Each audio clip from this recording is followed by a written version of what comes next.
Hey there, creatives. This is Raina. I am excited to share this next episode with you. It is another from the Voices from the Expressive Therapy Summit special series.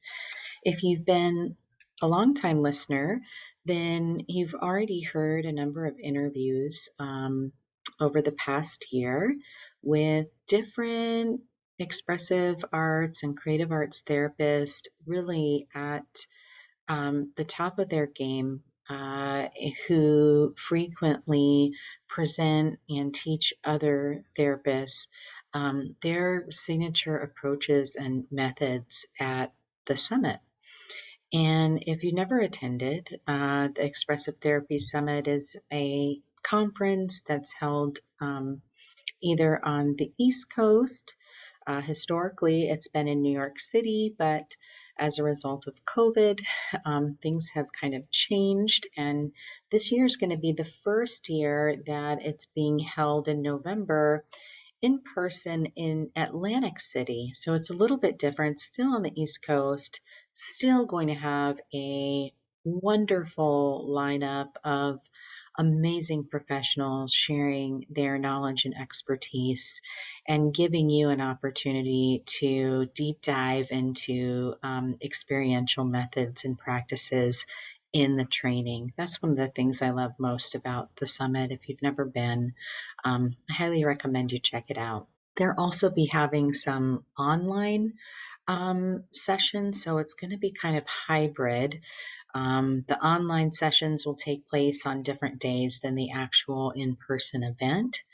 And then there will also be another event out in Los Angeles in the spring.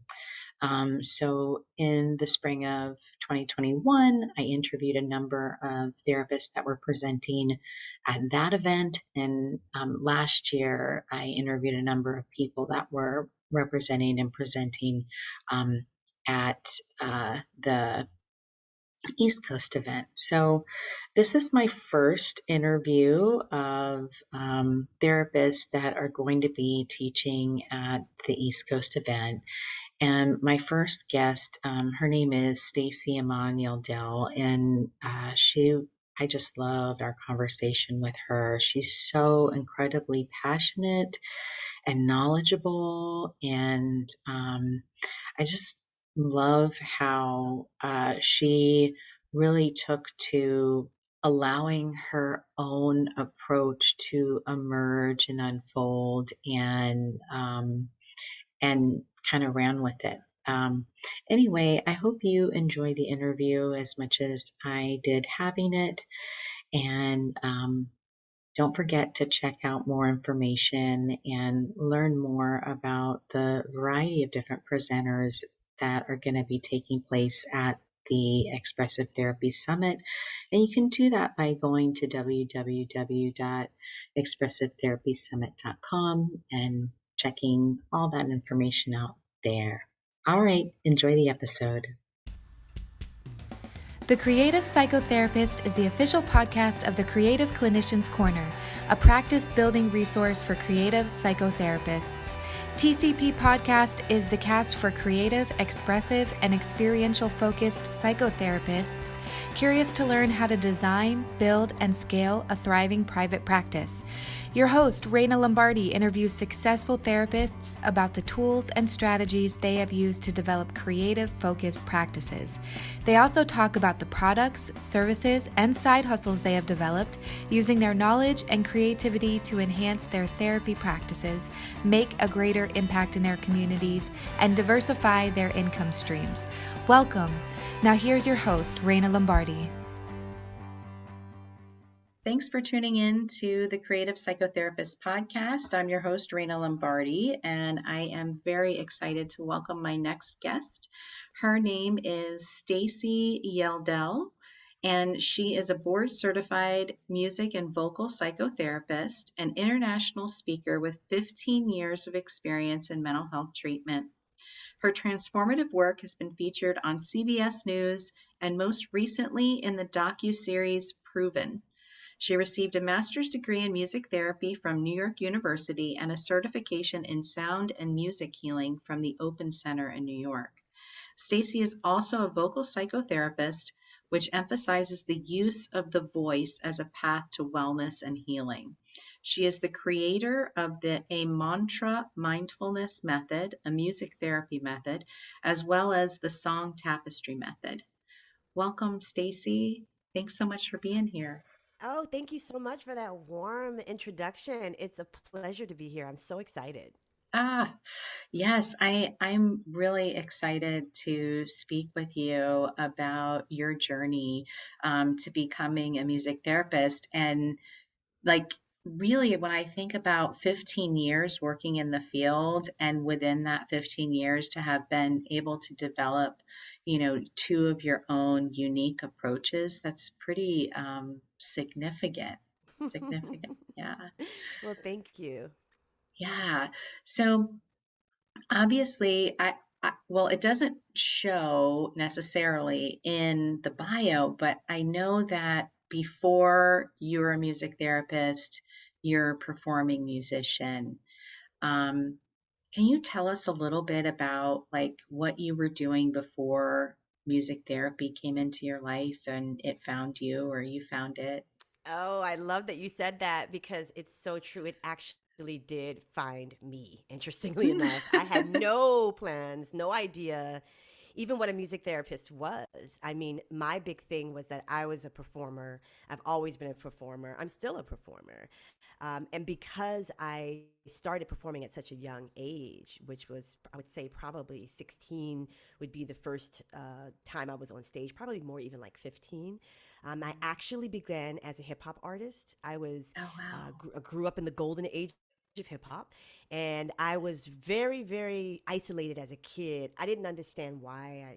Now we have these phrases that we throw around like empath and hypersensitive, but I didn't understand any of that language at the time, and I really struggled. I was bullied, and it was just a rough time for me in school, and I found that hip hop was this very assertive, exciting way to connect to my voice and my power. And of course, I didn't know that's what I was doing at the time, but it actually really helped me to form this connection to myself. And then being able to build a bridge into being to performing and to actually rapping on stage and going to an art school and being surrounded with other artists was really when I feel like my creative life took off. And I had my first record deal at 16, and I also had my first heartbreak at 16 around the music Mm, business. So that kind of set in motion what became a pretty tumultuous career in the music business. And I was very young, which is the other part. So yeah. anytime you enter into the industry at such a young age, there's always this risk of disappointment and things happening. And so that's exactly what it was. It was just so much disappointment and heartbreak. And it wasn't until years later when I started to hear about Julia Cameron and the artist way that she started to talk about something called creative injury. And I was like, oh, yes, that's what I had. I had creative injury because I had no other identity outside of being on stage. So when it started to all crumble, I actually didn't feel like I had any sense of self. And it spiraled me into a great deal of darkness by the time I was in my early 20s. And so that was kind of when music therapy found me because I had only seen myself being this one thing. And we all know like how problematic it is, right? When we put all of our energy, we're these big beings, and put it all into this one little version of what it's going to look like. hmm And that's what I had done, and it had really, really trapped me into a mental, emotional, and even spiritual, type of prison. So, Sure. so yes, and so within that time period, I did a few things to try and get my power back. I went to engineering school. I tried to do some things to really help me to feel like I was autonomous as an hmm artist. And when I was in engineering school, I asked the acoustics teacher, hey, I really just want to know why music makes me feel the way that I do. Like, that's the reason why that's why I love music. Like, explain to me what this thing is. And he said, hey, you got to ask a music therapist. He was like, I can't help you with that. And I was like, a music therapist? What's What's that? that? So then I went and found out. And it just so happens that in music, NYU had this beautiful, amazing master's program that they were offering. And I went and auditioned for it. And what was interesting was that I didn't have any of the requirements, the Hmm. prereqs to be a music therapist. I was not a guitarist or a piano player or even a singer yet.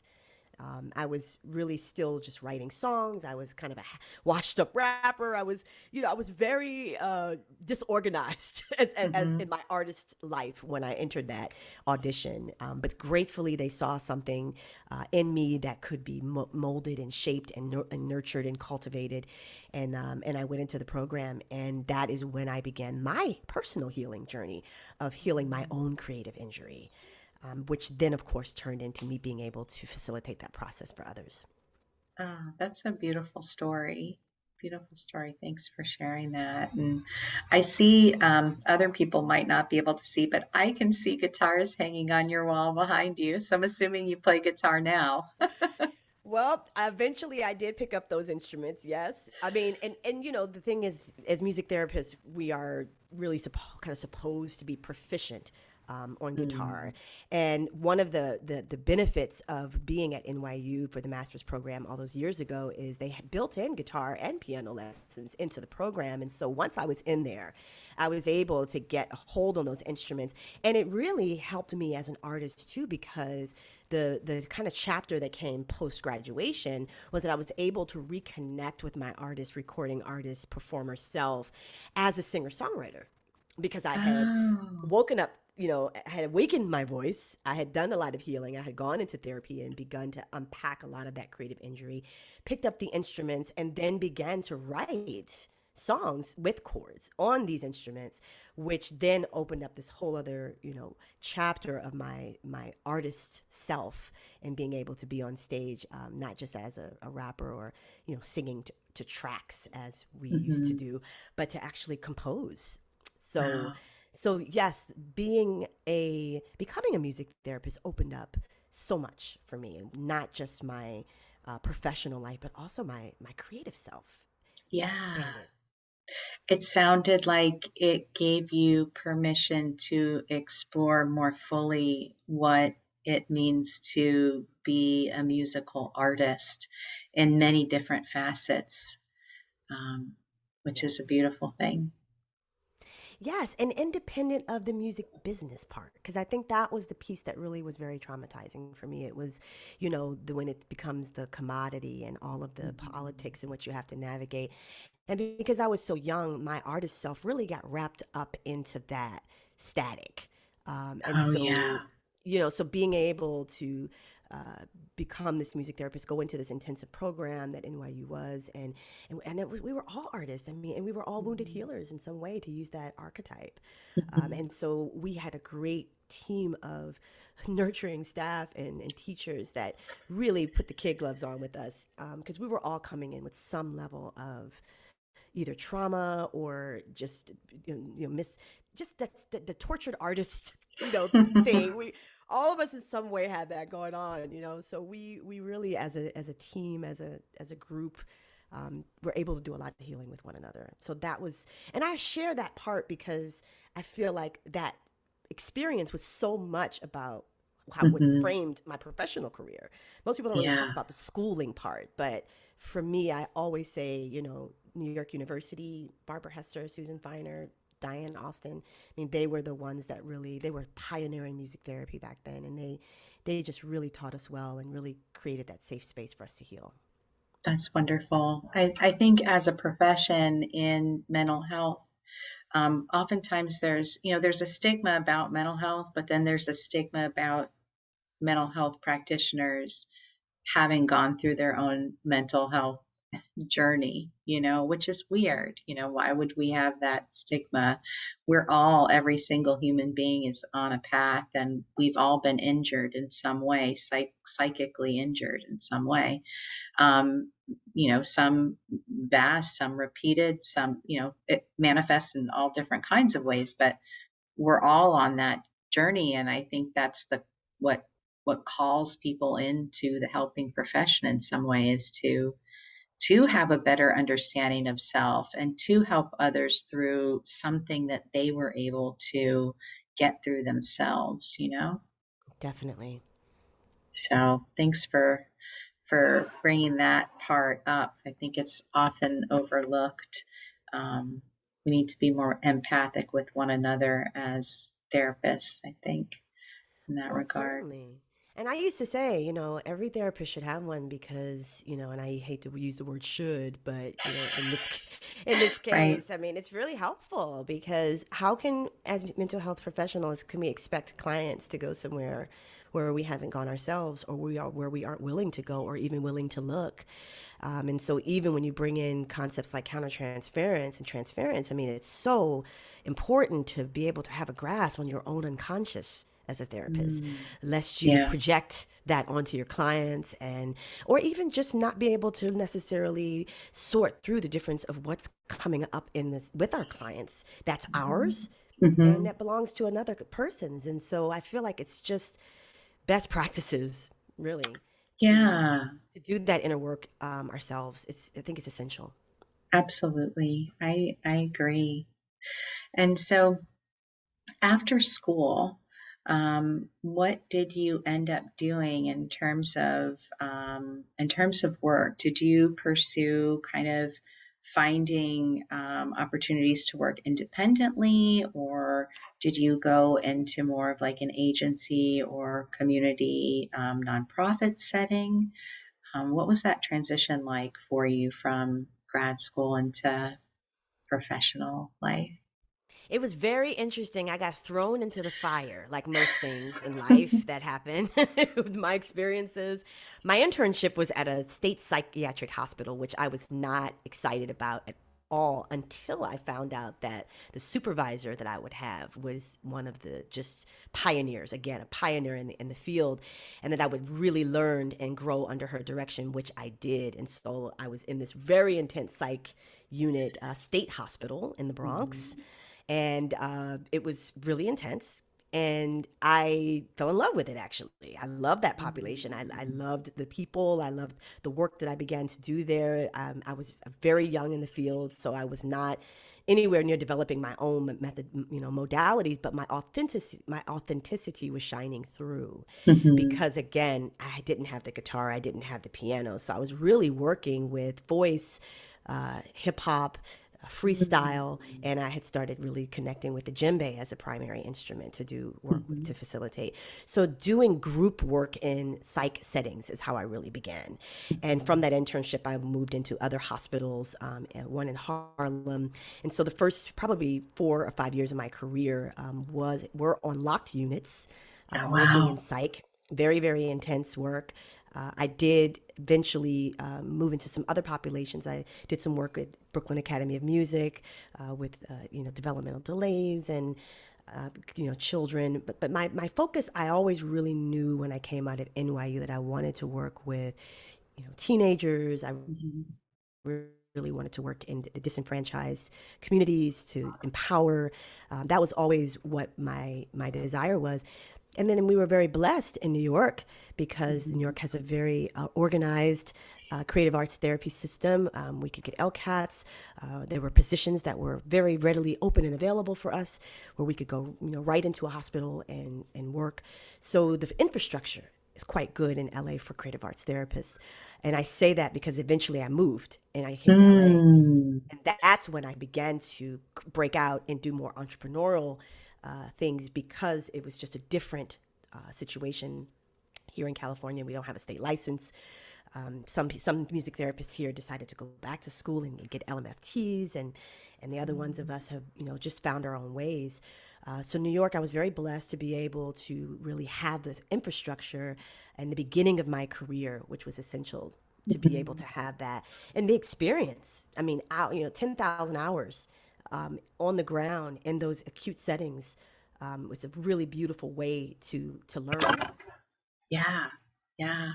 and to become. Intense, intense learning experiences, but I feel like those are incredibly formative, and the work that you learn in that setting really can transform out to any other environment, because there's so much mastery of self that one has to do in that setting because of the intense energy and what's happening. At least that's been my experience. Oh, most certainly. I agree with you for sure.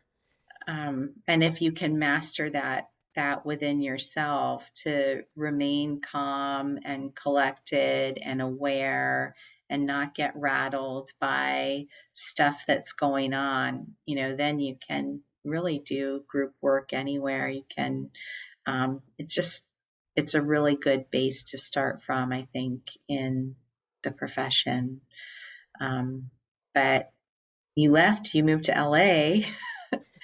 And so you've been in LA for the past 10 years or so? Yes, exactly. Been a 10 year.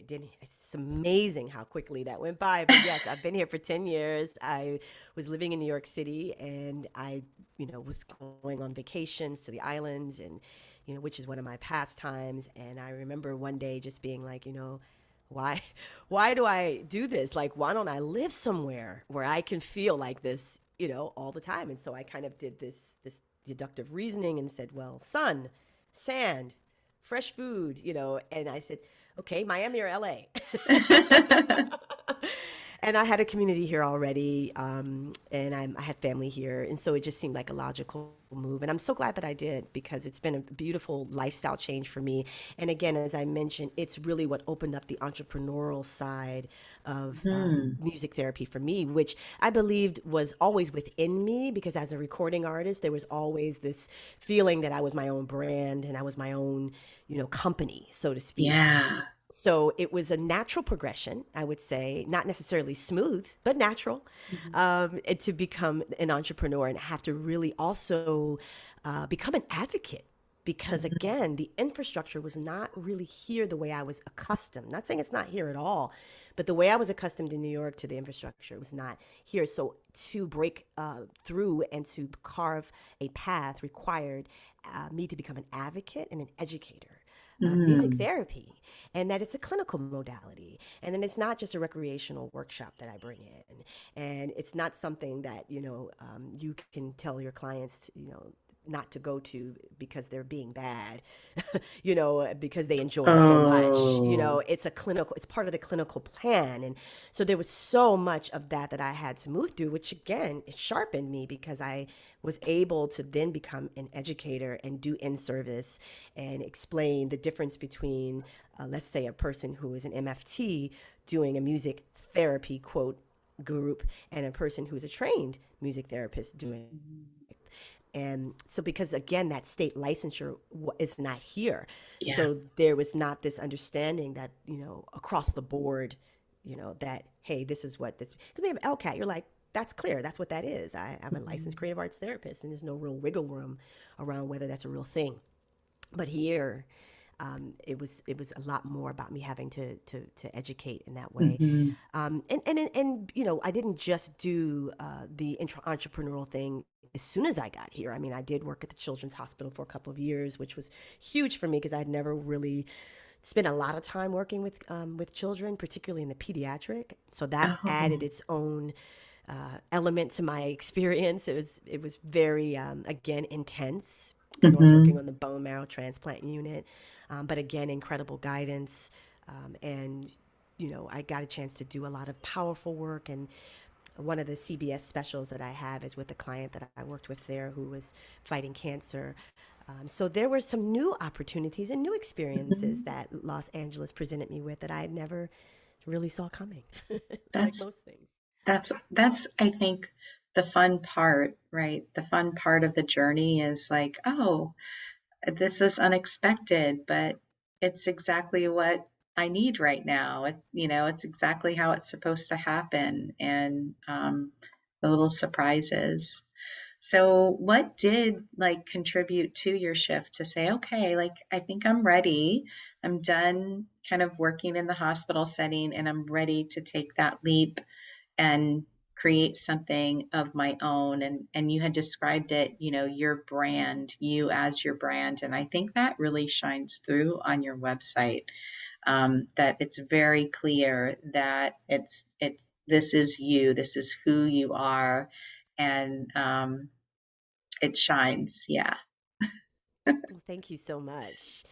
And it's Welcome. interesting it's a really good question, and I have a number of answers. I think the first thing was that I really felt like there was a bit of limitation in the hospital settings. That was the only thing that sometimes music therapists can do or that are offered, like go to a hospital, work at a nursing home, work at a school. And it just felt very, very limiting for me, particularly when you get to year 10 in your career, right? Yeah. There's this natural desire for upward mobility and upward movement. And there was also a financial stability desire in that as well, to come out of the the minimum wage, so to speak, of what a lot of times I was making in those environments. And while I watched people with master's degrees build wealth and be able to take care of their families, but yet I was not able to do that, and that was very, Hmm. again, infuriating for me.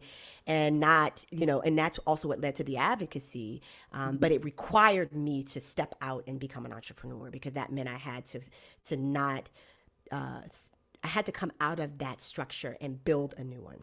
Hmm. Hmm. So that's really what the goal was for me, was to come out of that. The other part was that I was also beginning to become more aware of my sensitivity, something I mentioned earlier, and Yeah. that I was not able to energetically and mentally really endure that level of intensity of being on those locked units for that amount of time. In that way, it started to wear. So then burnout began to Hmm. be something that was on the horizon for me. And when we get into the interventions that I created, one of the ones that I did at the summit in the spring here in LA was specifically targeted to the importance of being able to connect and ground before you go into clinical settings and that kind of thing. So it was the wear and tear of being in those intense environments, um, also.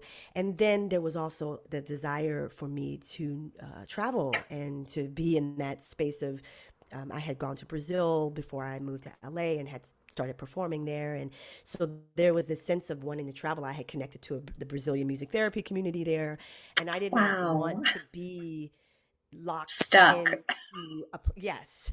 So there were a number of reasons of why it was like, okay, I've got to break out and carve this path, which, by the way, is still in process. It's something that's still unfolding. Oh, absolutely. It's always going to be unfolding. That's the Yes. kind of the beauty of it. Yes. Absolutely. Absolutely. So the way it really began was I think I hired a virtual assistant, and she helped me to put together like a one sheet, and I just started to cold send them to rehabs. My goal at the time was to work in the rehabs here in Los Angeles. There were so many of them, and it was a population that I worked with intensely in hospitals and detox units and rehabs in New York City and things like that. But in LA, it was such a different world. It was like a whole network of them. And I wanted to really be in service to that particular community. And it started off with one, and then that word passed, and then another one. And so eventually I had, a number of contracts where I was doing music therapy groups as a contractor. And I did that for about 3 years solid, just maybe sometimes 15 to 20 groups a week, Wow. which was really a lot. That's But impressive. that's how I was able to build that curriculum, because it's almost like being a comedian. You got to go on stage, you got to have new material. Like, they were sharp. I couldn't go in there doing the same. We're going to play this instrument today. We're going to do this. I had to constantly be innovating and making it more interesting for them, particularly in the addiction community where the attention span is short and there's so much going on as people are trying to get sober. Yeah. So sometimes it would feel like the Stacie Aamon show, for sure. But I learned so much, and I also learned even more about burnout, because at the end of the day, that was not a sustainable model as an Mm-hmm. entrepreneur to do 15 to 20 groups a week. That was not sustainable. So that was something else I had to learn. So yeah, School of Hard Knocks. So I feel like that's a really good segue to talk about the approaches that you have created and that have emerged. Which one came first? The Amontra Mindfulness or the Song Tapestry? I would say the Song Tapestry came first. I remember the first day that I opened up one of the music therapy books and read about unconscious song recall. And I believe the author was Shuma Seru. And she was saying that, that the songs basically are archetypes, that they float around in our unconscious, similar to dreams. And that if you begin to pay attention to the pieces of songs that pop out in your mind as you're just walking down the street, that there could be some unconscious information in there, right? Or some information that gives you a clue. So something that may be happening on an unconscious level. And I found that to be fascinating because ever since I was a child, I would make these I would call them sleep tapes. And I would, record the radio basically at the Quiet Storm, which is what you Mm-hmm. call Oh, yeah. TV. And I then I would remember that. listen to it throughout the day. And so I was always, as a kid, using songs, but I didn't know that I was doing that to emotionally regulate. Like that wasn't what I didn't know that that's what I was doing, but that's what I was doing. So song has always been this starring role in my life. So the idea that there was this kind of mystical quality to songs and song lyrics, particularly as they come up and bubble up as fragments, was Mm-hmm. very, very fascinating for me. And so from that time on, I would work with songs, particularly in particular populations when there was needing a lot of holding or some concrete. I would work with songs and analyzing songs, song lyric analysis, things like that. But the Song Tapestry came about because what I began to do in the treatment centers in Malibu was I started to notice certain themes that would emerge. And because there was so much mental activity happening and that place of trying to get sober, the mind is just literally everything's going berserk. But the Yeah. mind is, so I really started to anchor in to Albert Einstein's quote, which is, you cannot solve a problem on the same level of consciousness in which it was created. And I said, Mm. how do I get them out of their heads? Because that is the same level of consciousness that created this issue with addiction, attachment, separation, mental health, all of those things that come up in a rehab, right? Yeah. So what I started to do was I began to come up with non-analytical themes, and I would just say, what is the first song that pops into your head when you anchor into the feeling of hope? What is the first song that pops into your head when you feel into the color of pink? And I would begin to bring in these archetypes. Essentially, I would work with decks of cards, the Carolyn Mace archetype cards, and I would bring them in and say, okay, you pull the archetype for healer. What's the song for this card? And then I said, okay, Mm. maybe this character is trying to activate, validate, or reveal something within you. So I just kept expanding it out. And it was so powerful that I actually did a study when I was at the Alcoholism Center for Women, because these women were totally ripped apart from their families as they got sober, and they were having a very hard time, of course, connecting to their feelings. They were fighting with one another. And Oh I brought the gosh, Song yeah. Tapestry in there. And the Song Tapestry began to be something that they looked forward to every week, because each week they were able to explore their unconscious and their emotions in a very non-invasive way without having to think about it, without having to intellectualize, and therefore have the ego come in and try and hijack the process because of the defense mechanisms. Because Hmm. what we know about music therapy is that songs and music bypass the ego. It cuts through the chatter, it cuts through the defenses. So I was utilizing songs to cut through the defenses to really get to the unconscious material that was lurking so it can be brought into the group process and integrated. So I was Mm. using it as therapy. Song is therapy. Beautiful. Beautiful. That sounds amazing and fun.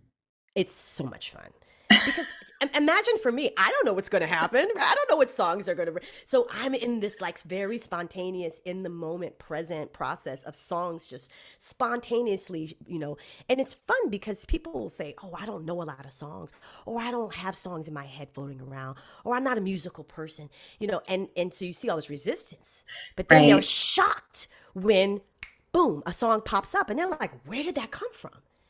And Hmm. they're literally blown away by the fact that a song comes up when they're not thinking about it. And it's like, yeah, this is real. Like it's not about you thinking. This is Yeah. unconscious song Right. recall. So cool. So cool. So, is that something that you offer in your individual work that you do with clients currently? Because I know we talked about how you were doing all those group contracts for a really long time, but I know you work on individual level now with people. Um, I'm assuming maybe you still do some groups here and there, but Mm-hmm.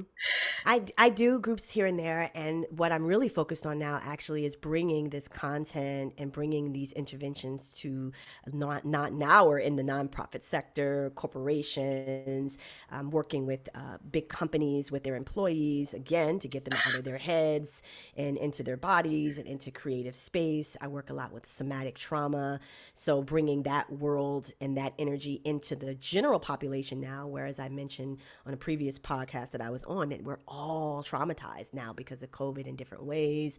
Everybody's had some version of trauma. So what I'm doing now is taking all of those methods and those interventions, lifting them up out of the clinical world where I've been kind of focused, and bringing them more into the general mainstream population where it's needed, where certain people who would not mm-hmm. step into a trauma center but who are very traumatized may need that, and how it's showing up in the work environments. And so I'm really shifting more into groups and organizations in that way to assist. But yes, to answer your question, this is totally something that could be done in one-on-one work, and it's oftentimes something that I begin with. It's a great tool for all populations, particularly teenagers, where that is their primary language is songs and music. And if you can really be the kind of therapist that can hold the space for the songs that they're listening to and the lyrics in those songs Yes. and the messages that can sometimes be very biting and very, very aggressive, then there's a treasure trove of what can be unlocked there, Hmm. to work with clients. And so I think Song Tapestry, and I call it a tapestry because typically it is a weaving together of themes and melodies and lyrics. It's a weaving together of all the unconscious pieces that are hiding, that then kind of come to the surface as gems. And then when we play those songs together in the group or individually, they begin to weave together and they create a tapestry. And it's almost like you can read it.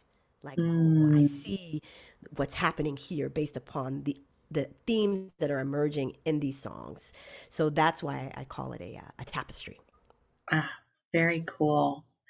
And are you, is there a possibility that you're going to be teaching about that at the upcoming New York Expressive Therapy Summit? Although I think it's happening in New Jersey this year and not New York. Um, Possibility you'll be teaching about that method Yes. again? Yes, there's a possibility. I'm hoping that I'll be able to, because, as I mentioned, I did it in spring, and it was, the feedback was really, really awesome. And it's intuitive. Hmm. It's that I think that's why it works when it's taught and when it's implemented. The other part is that I work also with UCLA Arts. I'm faculty there, and I Okay. do a lot of classes through them. And it's also something that can be taught to non-musicians. Right, that's the other part, is that Yeah. the song tapestry that I find to be very, very powerful is that you don't have to be sitting with an instrument, you don't have to play guitar, you don't have to know how to do any of those musical things. And I say non-musicians meaning non-instrumentalists, Hmm. because I think we're all musicians. So the idea that you can bring this to teachers and therapists Mm. and yoga teachers, and so that's the other part of the song tapestry method that I think is awesome. That if you're an art therapist, you don't have to go Hmm. and like you learn an instrument to implement this. It's really about, working with the unconscious archetypes. It's very Jungian, Mm-hmm. and just bringing music to a Jungian perspective. And it feels very intuitive when people are receiving the information, I think, because we all know songs are powerful. This Yeah. is more about the intentional use of them to cultivate and Mm-hmm. to stimulate the unconscious to actually create the cohesion in the group or with the individual. So I really hope I get to do it again because, as you see, I just love it. No, it sounds really powerful and a fun process to go through. And I love that it's accessible to all kinds of folks and not only music therapists.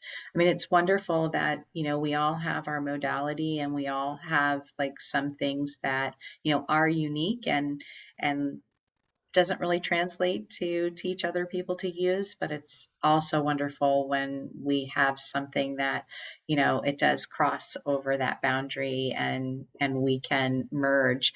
I think there's something really cool about the intermodal aspect of things because it meets people's needs in a different way, right? Like somebody's able to find something that they can work with when that resistance comes up. So it can kind of skirt around. And then maybe by being in that group and seeing the other people who might identify as more musical go into that and they observe and they're like, okay, well, maybe I can do that too. Hmm. But by having another aspect come in, like you're picking music, the music that comes to mind, it doesn't necessarily have to be something that they created themselves. It could be a song they've heard before. So it like still meets that person where they feel like they're at. I don't know if all that makes sense, kind of Definitely. jumbling, but that's kind of how I heard the process and how applicable and accessible you've made it for people, which is cool. Yes, thank you. It's very exciting, and it really does cover a lot of bases. The trauma group that I work with right now is a weekly group, and it really helps them to see how they are, in control. How the egoic things that come in, like control and protection and safety, because they'll try and guess. They'll say, I wanted to pick my song before the group, and I'm like, how are you going to do that when you don't even know what the theme is, they're like, we want to be, they want to be ready because what they'll, and then they realize, oh wait, what I'm really avoiding is the anxiety of not knowing whether the song will come. And it's like, but that, so it's also building trust that as you're in the moment and you're in the process, that the song will come. And so it's so many other components to this that really help to cultivate some really amazing qualities I think that we all would like to cultivate, such as trust and being able to be present and being able to trust the present moment, and Yes. all of those things where whenever you do an unconscious improvisational activity, that's really the word that music therapists, we love that word because that was the basis of my training, was improvisation. So when we get into the power of improvisation and all of what it cultivates, it really does by nature take us out of the mind, right? Kids are the key to improvisation. They're the best kind of example, right? They Yeah. play, they're fully present.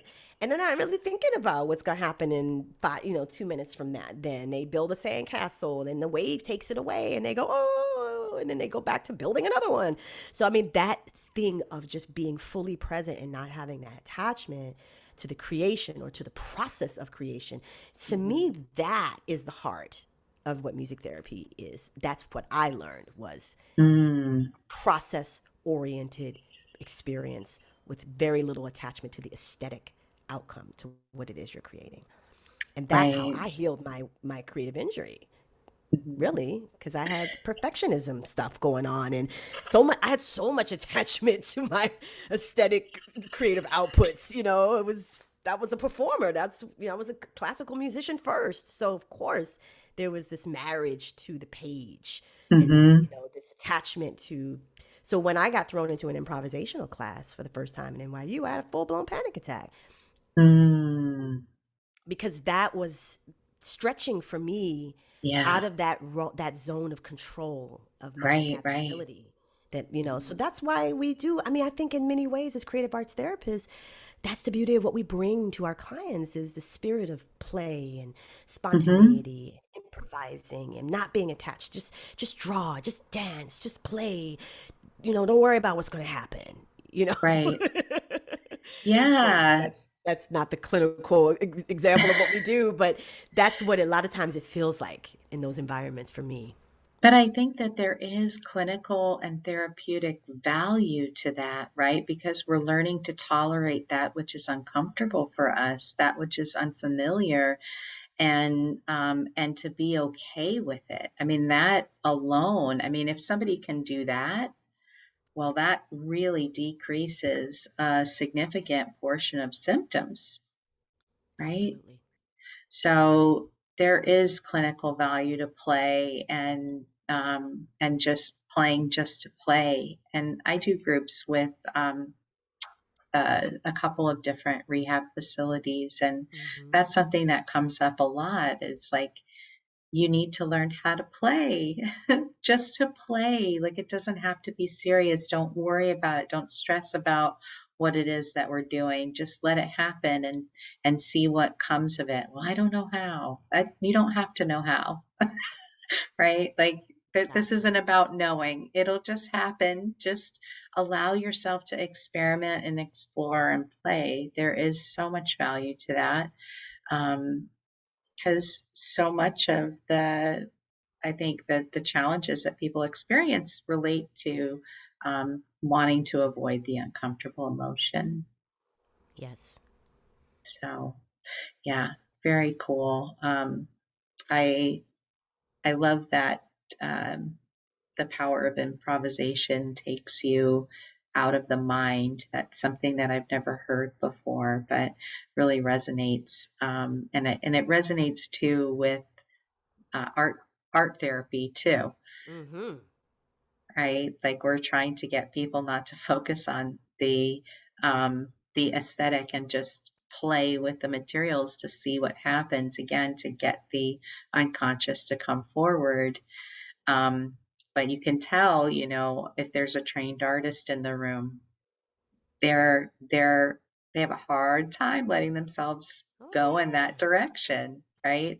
And I think it's always interesting as an art therapist, but also as an artist myself. I have conversations with other people about my process because I think a lot of how I shifted into the work that I create is more improvisational in nature or intuitive in nature. And I just allow whatever to happen and then kind of look at that and reflect upon that. Like when I have conversations with other artists, they're really focused on, well, I want it to say this or I want it to convey this. And where, I think same thing, a lot of art therapists are creating from this place of, well, let's see what happens. Hmm. Hmm. And it's so much fun to do that. And if we can teach our clients to do that and to have fun and create more joy in their life, I think that's really important. Um, Absolutely. yeah. So after you created the Song Tapestry method, how did the Amontra Mindfulness Method come about? So, from a very similar space and from the same place, basically working in treatment centers and wanting to do mindfulness groups, facilitate mindful processes when when I was asked to do that and when it was an opportunity. So at first, I did what a lot of music therapists do. I went and found and looked for music to Mm. facilitate a meditation. So calm meditative music, and that was fun because of course I love songs and I love searching for music. But what came to me was, what if I could create the music for the meditation as well? Like, what would that look like? And what I learned as a vocal psychotherapist is this concept of vocal holding. And vocal holding is essentially playing two chords and then creating a holding environment with those two chords with the client, most of the time when you're sitting next to the client at a piano, and then allowing that to be the basis and the container that holds the session while, again, unconscious material begins to bubble up as vocal improvisation. So that was what I had learned through vocal psychotherapy. So I said, well, what I know is that two chords alternating creates a holding environment. So what if I took those two chords and brought them to the guitar and utilized them to create a meditation that holds the space and gives the mind essentially somewhere to rest? So one of the things you mentioned before is the whole idea of improvisation bringing you into the present moment or bringing you out of the mind. And what I've realized just through my own meditative practices, I guess I started my meditation practice in 2008. One of the things that I've noticed over the time, which has been a very, very interesting road, is that the mind just absolutely, well, I'll speak for my mind cannot be here. It is either going to spin down into the past, creating all levels of depression and resentment and all kinds of, negative nostalgia, or it's going to go into the future and create a lot of anxiety about what's going to happen when and if. So this idea of the mind constantly being, this ping pong ball. Actually, I'm the ping pong ball, and the mind is pinging me into these two tenses, essentially, right? So I'm flying between these two tenses. Meanwhile, what's happening in the now? What's happening in the present moment? I'm not here, so I'm not able to be here now to have my feelings, to have my experiences.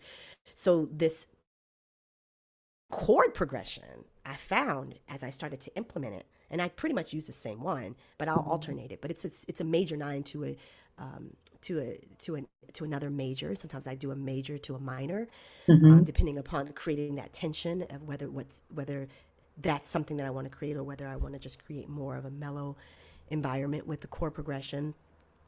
And what I would constantly get the feedback from between that and the fact that it's guided.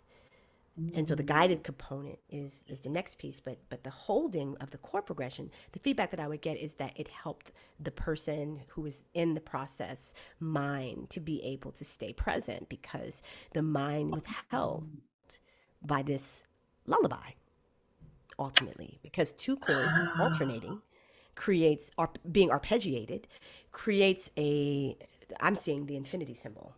Right. It's literally just goes back and forth, and it's consistent and it's predictable and it's a pattern, and the mind can recognize that pattern and it can settle into it and it can just be still for a moment. And as soon as you're able to cultivate presence, that is when all the transformation happens.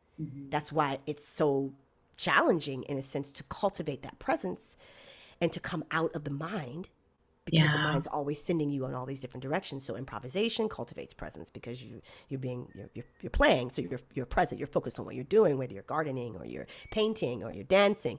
So that's why creative arts cultivate presence.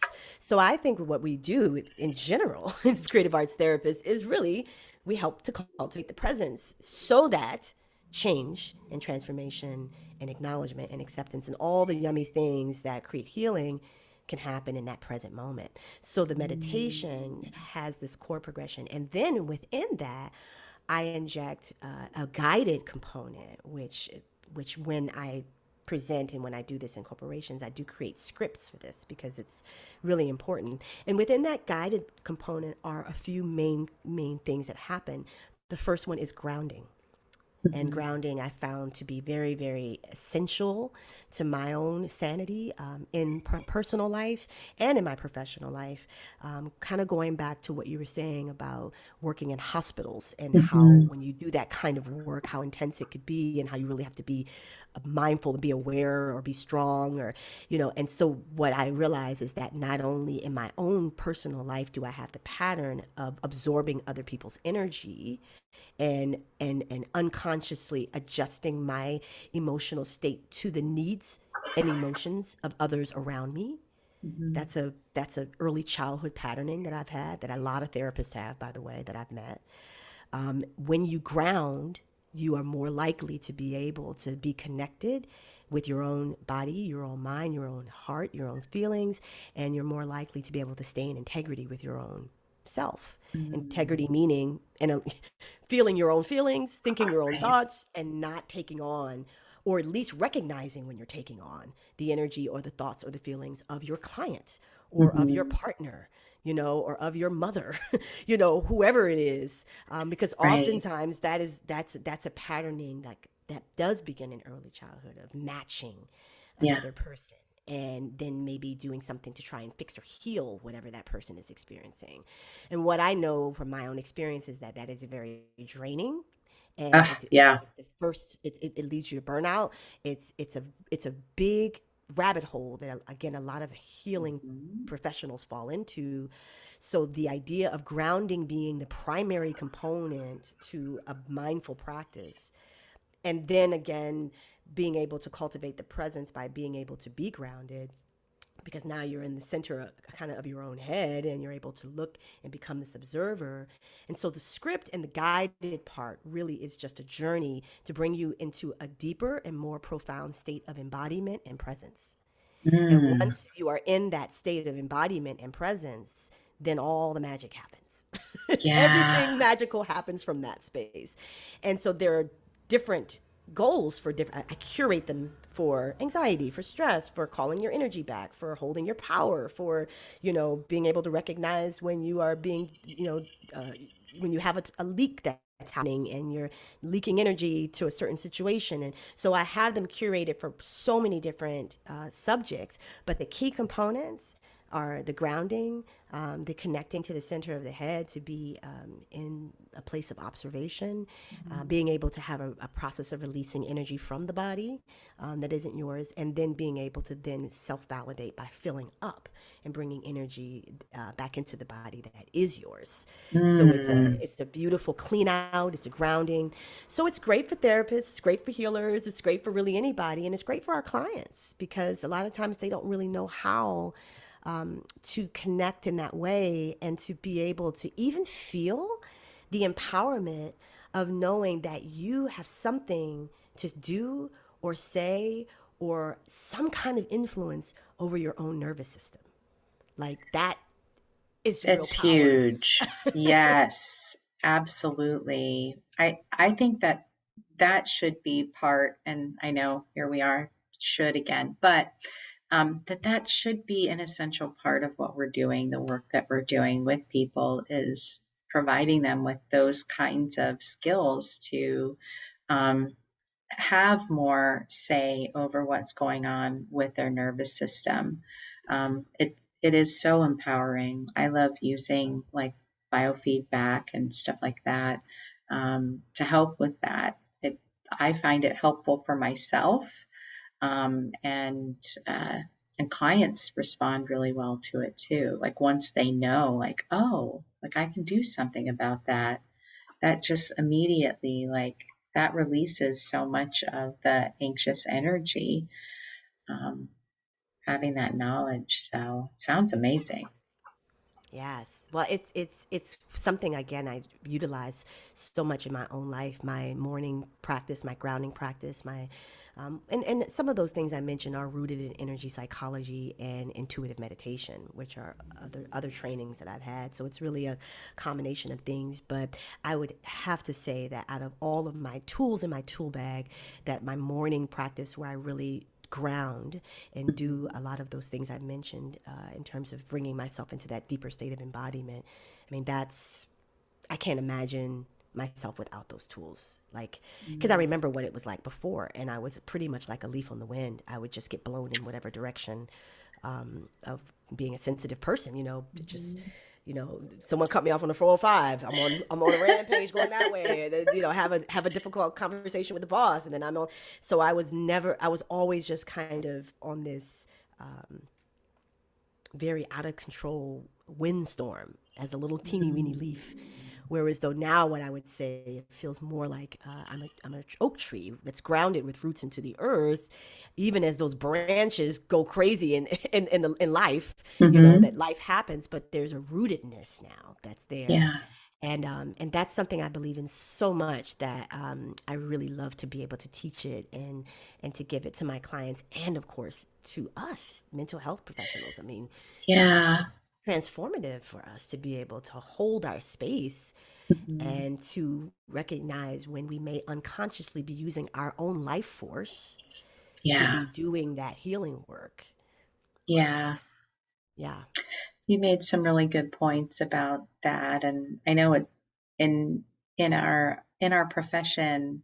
Um, Sometimes we say like can't work harder than the client, but then there's pressure from the systems in which we're working where we're supposed to be, enacting change. And so I think sometimes therapists struggle with that like sense of responsibility and taking on too much, even though, we can't change other people. We can't make other people do the work. We can teach them how to do it, but it's their responsibility to actually practice it and rehearse it um, and do it. I think we have to do a little more education with young therapists Mm-hmm. about that, about like protecting their self, like not physical self, but their energetic self, Yes. um, and being able to say like, my client had a lapse, and not take it as I did something wrong as a therapist, or I didn't do, enough, or what have you. Because I think most of the therapists that I know anyway, they take what they do pretty seriously and really want to see their clients thrive and succeed. And when that doesn't happen, they can personalize it. Um, and I'm just hearing a lot of that in what you're saying in your practice. It allows you to get into a space where you can lovingly respect another person's decision to not follow the recommendations of treatment, right? And not get emotionally hooked by it. Exactly. Absolutely. And it's so much to be, it's so rich to dive into that because ultimately there's a reason, to use myself as an example again, there's a reason why I did that. There's a reason why I took on that responsibility. So even if as clinicians we examine that, then there is a gem. Again, using that word, there's gems, and there are gems in there, of why, what is the adaptability, what happened in early childhood that made it on you, that made it your Mm-hmm. responsibility, what were you responsible for as a child that you should not have been responsible for as a child? Was it one of your Right. parents? And now that's getting played out in the professional life, because part of what my story was that that was my early childhood patterning from being in a as they say, an adult child of an alcoholic, where that was built in, that I unconsciously had to manage the house. I had to emotionally regulate for my parents, so to speak, or for my parents. And that began this unconscious pattern of me doing that even in childhood. I would always attract people who had problems. And people Mm-hmm. have the little saying where they say, you attract the stray. I would always bring the stray animals home, or stray people home. It was just, and this is not a negative thing. This is part of what I believe makes me unique and special and beautiful. However, it was debilitating me when it was Mm, unconscious, right? When right. it was unconscious, it began to debilitate me and drain me. And I was putting myself in situations that were not fulfilling because Mm-hmm. I was giving myself the responsibility of fixing, healing, or saving someone or something, that was not mine. That was not my responsibility to do that. So I think it's so profound and powerful to be able to ask those questions, as therapists, of where that comes from. And then oftentimes what I have found the healing curve is, and that's what the healing curve has been for me, is solid self-devotional practices. Mm-hmm. Absolutely. Because I have to. Not because self-care is trendy and not because, oh yeah, they say that you should do this. No, I have to, because it is the absolute opposite of Mm-hmm. me overgiving and me using my life force to try and fix or heal or shift something outside of me, to Mm-hmm. take that, to turn it around and to give that energy to myself. And that has to be a ritual, that has to be a routine. Sometimes I need a list to make sure that Mm-hmm. I'm checking things off of what have you done for yourself today, where, this is something that has become a part of my daily practice, because that's how I create that brand new neural pathway, you Mm-hmm. know, that giving to myself and making sure my own energy is straight is the best care that I could give Mm-hmm. other people. 100%. I agree with you 100%. Um, I feel like that's something that I'm constantly keeping myself in check too about, for the same reason. If I'm not filled, I don't have anything to give to others. And then I'm mad about that. I don't feel good about it. And I don't want to be that way. So, yeah, so rich. Thank you for sharing that. Um, Oh, it's my pleasure. It's again the school of hard knocks. The way we learn things, right? It's so interesting. we're all on a learning journey and we're all working on something, no matter where we are, at what age, at what part of our development. I believe we're all learning as we go. Um, so it's all good. Exactly. So I know you're going to be teaching at the summit. Are you going to be teaching a little bit about vocal psychotherapy? And if so, could you elaborate a little bit about what are some things that you're going to be teaching folks in those sessions or that session? So, vocal psychotherapy is the brainchild and the creative child of Dr. Diane Austin, who was my professor at New York University and then became my therapist while I was at NYU, and then became my professor again when I did her training postgraduate. And what she discovered is that when she gave voice lessons, part of her story is that she was doing voice lessons at a point in her career, and that as she did these voice lessons, that people would begin to basically spill their guts, that all of this unconscious material, the stuff that they were dealing with in their life would start to come up. And it would happen so much that she began to notice that perhaps there was something to this, right? That there was something Mm, to singing and vocalizing that stimulated and activated emotional content. And mm, then she began to really study that, and she came up with, vocal psychotherapy, which is, really the use of breath, of natural sounds, of vocal improvisation, songs, dialogue, particularly within the client and therapist relationship, which facilitates that interpersonal change and growth that we see in a typical client session, or that we hope that we see in a typical client session. So it's the combination of depth psychology, with vocal holding techniques, which is what I mentioned before with the two yeah. chords, free associative singing, which is a lot of the unconscious content that comes forward through singing, and all these different kind of vocal techniques. Toning could be included in that, for accessing those conscious and unconscious feelings. Mhm. So what I want to be able to teach there for people is how we can become empowered by connecting with our own voices, and how we can help our clients to become empowered by connecting with their voices. And I think this is really important because oftentimes what I see in my clients that I work with, and I tend to work with, I've worked with women that are very, very successful, Mhm. in the world and business, or high powered. And it's always fascinating to me because, oftentimes there's this thing, well, they'll be like, well, I don't want to sing, or I can't sing, or I won't sing, and I unpack a little bit, and it's like, oh, because somebody told them that they couldn't sing. And Mm. it's so prevalent that I meet people and work with people who were told that. And what I have found is that it's such a deeper wound than it sounds. Because when someone tells you you cannot sing, it's something that sticks. It's Yeah. not like someone saying, "Oh, you can't play guitar. You suck at guitar or piano or whatever." That's gonna sting, Mhm. and you may not play it anymore, but that's an instrument. Your voice Yes. is you. So when someone says you can't sing, it's like they're basically saying, I don't like you, or you're no good, or there's something wrong with you.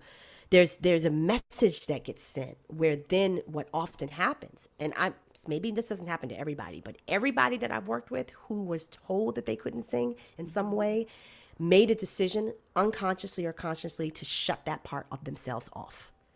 They do not sing. They won't sing. And there's stories around it. Oh, I'm tone deaf. And, I mean, so I've heard all of the stories around like why a person will not vocalize.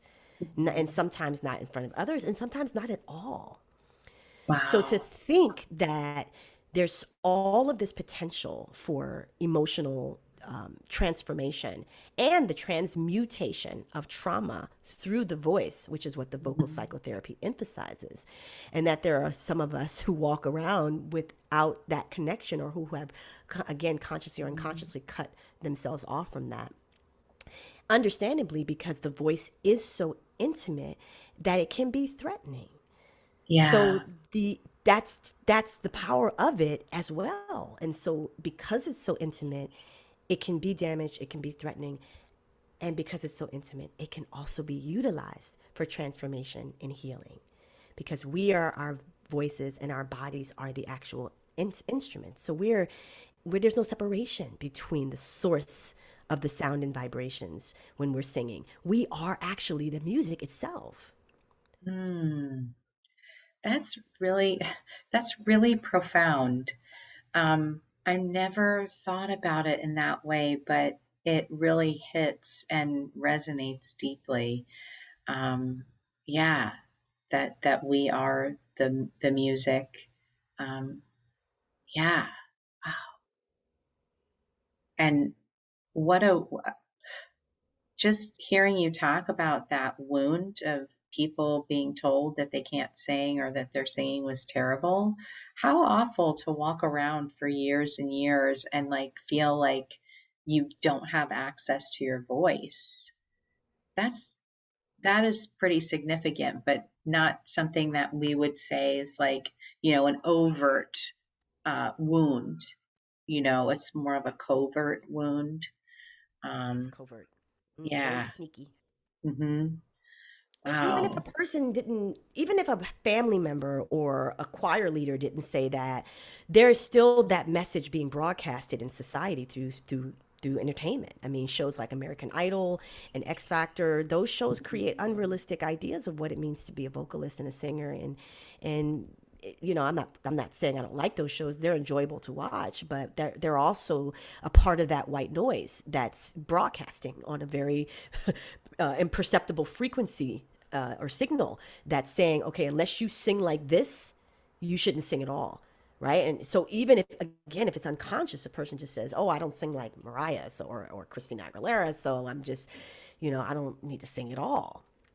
So Yeah. so it's a very, very sneaky kind of covert thing. And what I find very fascinating about it as well is that if indeed it is a person that tells you can't sing, how often do we allow a person's opinion to become the Mm, law over yeah. our life?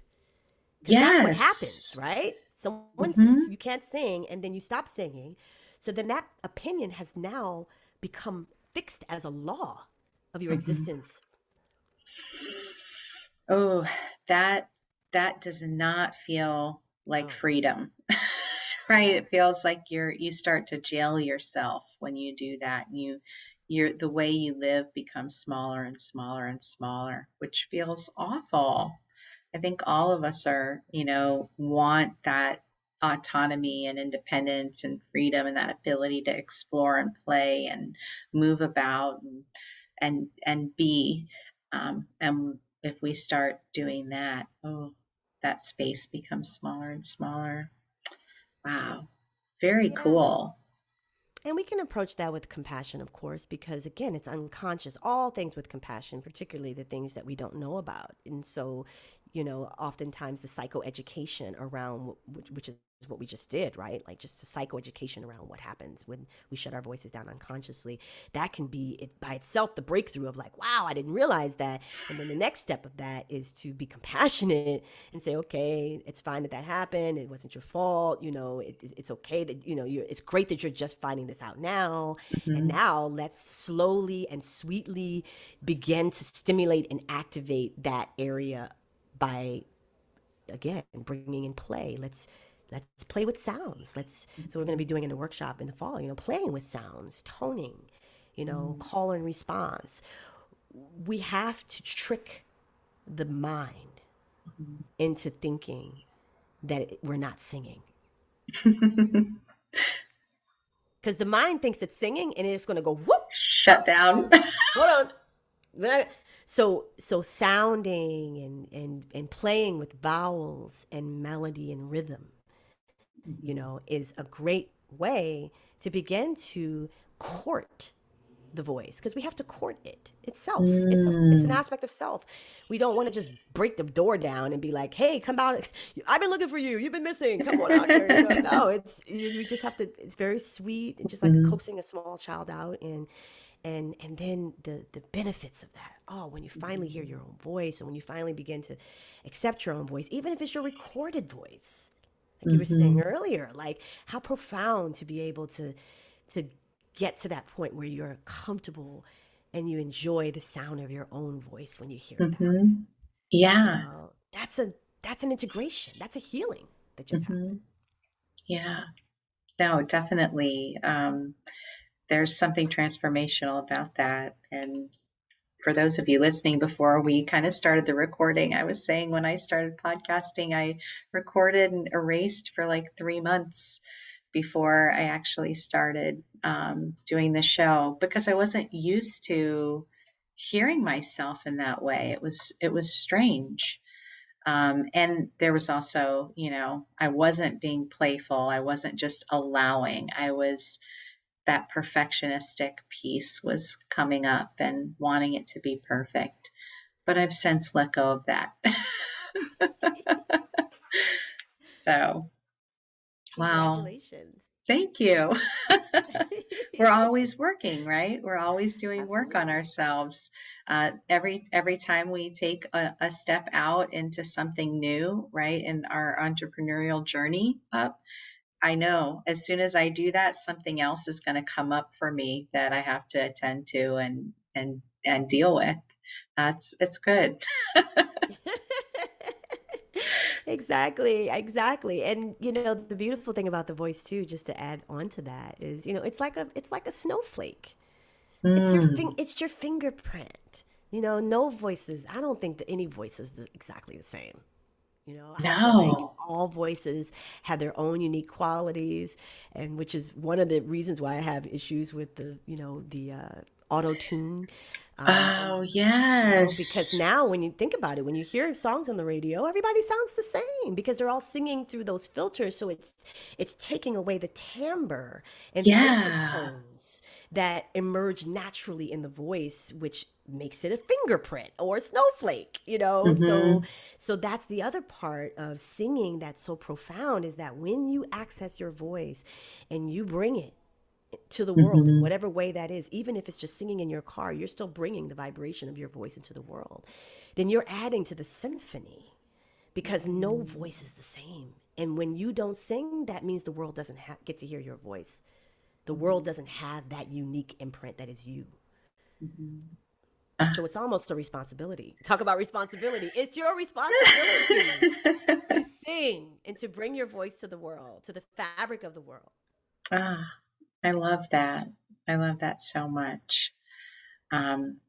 So if people want to hear more from you, learn more about you, and of course, take one of the sessions that you'll be teaching at the summit in the fall, where can they find more information about you, Stacie?